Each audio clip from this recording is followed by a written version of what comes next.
श्रीमंत छत्रपती प्रतापसिंह मंडळाचा सक्रिय कार्यकर्ता।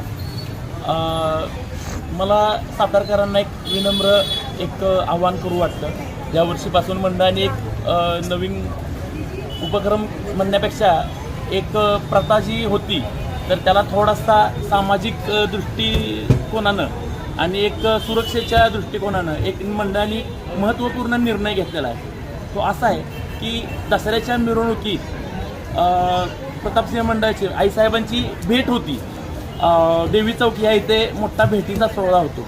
तर यंदाच्या वर्षीपासून हा भेटीचा सोहळ्याचं आयोजन न करण्याचं आणि सदर भेटीच्या सोहळ्यात सहभागी न होण्याचं मंडळाने निर्धार केलेला आहे। याचं कारण असं की दरवर्षी आम्ही पाटावरनं पाहत असतो तर भरपूर प्रमाणात गर्दी अशी उसळत असते आणि त्या गर्दीमध्ये बऱ्याच महिला जखमी होतात, लहान बाळांची चुकामुक होते, अनेकांचे मोबाईल जातात, अनेकांचे मौल्यवान दागदागिने हे सगळे म्हणजे चोरीला वगैरे जातात। याचं प्रमाण खूप वर्षानुवर्ष वाढत चाललेलं आहे। आमच्याकडे 2 दिवसांनी तक्रार येतात, पण नाही लाज असतं मंडळ ह्या गोष्टीवर काही करू शकत नाही। कुणाचे मोबाईल गेले, कुणाचे दागिने चोरले गेले तर ह्यावर मंडळ काय ॲक्शन करून कुणाला कळणार ते कोणी चोरीले।